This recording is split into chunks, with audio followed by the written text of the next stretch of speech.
Hello and welcome to today's video, which is going to be an update for the Project 100 uses. This is based on Too Much Tash's 100 club. Basically, I picked all powder products, things that I know that I could never finish, maybe never even hit pan on, that I did want to get to 100 uses because I do feel like that is a lot and definitely significant. And obviously I want to use these products beyond that, but I think it's a great way to really use something that I know that I'll never finish. So there's a lot of face palettes, eyeshadow palettes, and other powder products. I'm pretty excited for this update because I did get to 100 uses on 3 different things. If you're interested, I'm also doing the Project 10 uses, which a lot of people are doing, and I'm also doing a lot of other Project pans where I am actually trying to hit pan and use things up. So I'll link my Project Pan playlist and my Pan That Palette playlist, and yeah, let's just get into it. And by the way, I don't update on every product at each update. I kind of switch it up a little bit because there's a lot of different things that I am keeping track of. But yeah, these are just some of the things that I'm working on. The first one is the Becca Chloe palette, and I am at 67 uses for this face palette. And I'm actually wearing this blush today combined with another blush. And yeah, I mean, this is a baked product, so it just looks like I haven't even used this at all. But these type of baked products last so long. I really do love this face palette. I have several face palettes though, and I gotta say, finishing up a face palette is very difficult. I've only ever completed one, and that was the Hourglass Ambient Lighting palette, and I used all of those as finishing powders.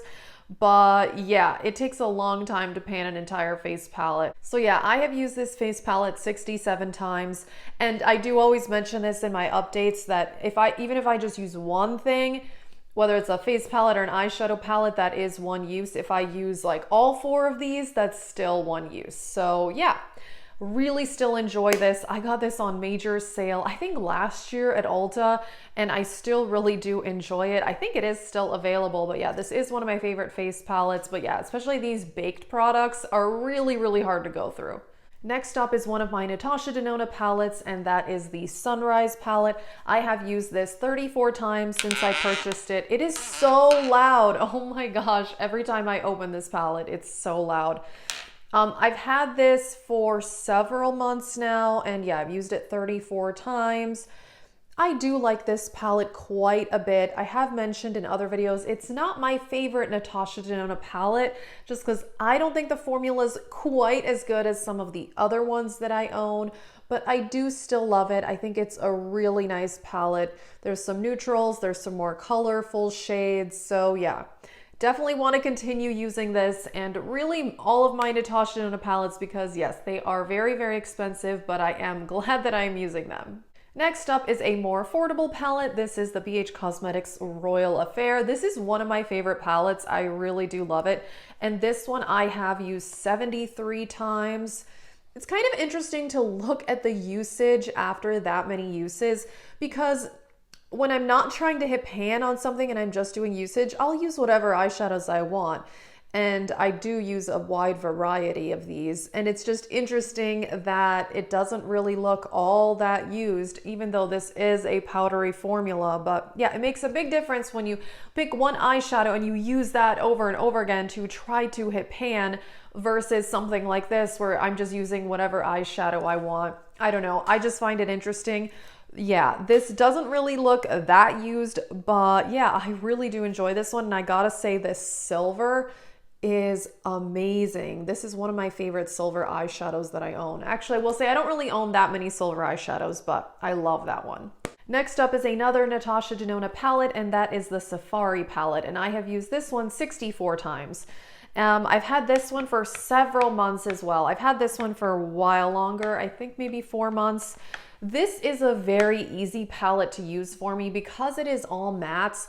I can just easily reach for, you know, a shade or two for the lower lash line or for the crease. I don't do a lot of looks just using this eyeshadow palette, although I should, because the few looks I have done using entirely this palette, I actually really do like the way it turned out. I do like all matte looks, but I tend to have a preference for some shimmers on the lid, but this one is very beautiful. I really like it. A lot of people don't love this formula, Personally, I've had no issues with it. I really do enjoy it and I like this variety. And it's definitely, for me, great as a companion palette because again, I'll just grab a color and use it just for either the crease or lower lash line, outer corner, and it works very, very well for that. And I really enjoy this color selection also. Alrighty, so let me show you the 3 items that I did get to 100 uses on. First up is this bronzer. This is the Bare Minerals Faux Tan Bronzer. I got this at the Ulta 21 Days of Beauty in the fall several months ago, and I used this non-stop. I absolutely love this. It is such a tightly pressed formula. It's crazy to me. I've used this 100 times. Actually, I've used it more than that at this point. And the writing is not even completely worn off. That is crazy. This is one of the least powdery products I have in my entire collection. There's no kickback at all on this. I really love the undertone of this because I can use it as a bronzer or as a contour. And yeah, this is definitely one of my favorite things that I've purchased this whole year, which is kind of crazy because it's a bronzer. It's not that exciting. I feel like a lot of bronzers, they tend to be the same after a while. And yeah, I probably don't even need more than a few, but this is pretty unique compared to some of my other bronzers. I really like the formula, easy to blend, and it's a really gorgeous color, even though it looks super weird and muddy in the pan. But yes, I have used this over 100 times. Alrighty, and the next 2 that I reached 100 on were eyeshadow palettes. First up, the Loreal Pro One. I still do like this palette. I definitely have a preference for the mattes over the shimmers just because the shimmers tend to be very, very subtle. And as you can tell, I do have a pan on this palette. This shade Cream, obviously I've used that a lot. I use this to set my eyeshadow primer or also as a brow bone highlight. I have a lot of use on light pink as well.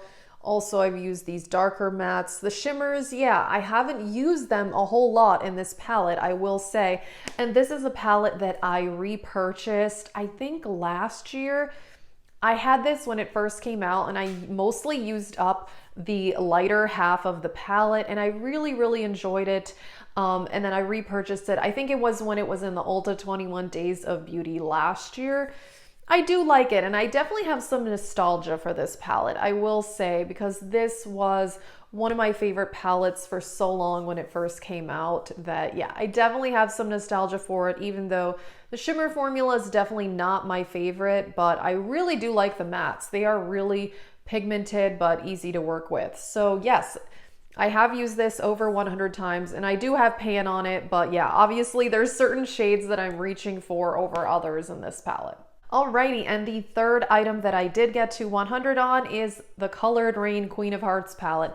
This is one of my favorite palettes in my entire collection. I love it so much. I love the quality and I love the color selection.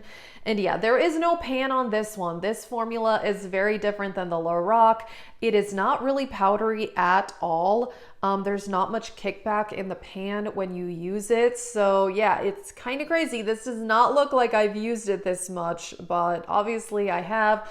The color that I've probably used the most, probably this brown here, Royal Prerogative, and then this pinky mauve, which is called Princess. Those are definitely the 2 colors that I've used the most. This one is very similar to Makeup Deep Cupcake, which I like to use colors like that to blend out either pink looks or purple looks. And then obviously this is just a brown, which, you know, I could use a shade like that for any type of look. I love how metallic the metallic shades in here are. And yeah, the mattes are very pigmented, but easy to work with. I love this palette. It's definitely one of my favorites. And yes, I have used this over 100 times, which yeah, definitely doesn't really look like it for sure. Alrighty, that is it for this update. I'm really happy that I got to 100 uses on 3 different things. Very, very exciting. And I do love this project to really make sure that I'm getting good use out of my products. I definitely still have, I have palettes in my collection that I've probably used less than 15 times ever, which is very, very sad, which is why I'm doing this project. And yeah, I'm very excited about it. And as I mentioned, this was inspired by Too Much Tash. I will link her in the description box. I'll also link my Project Pan playlist, and I am doing a Pan That palette as well. And yeah, that is it. Thank you so much for watching and have a great day.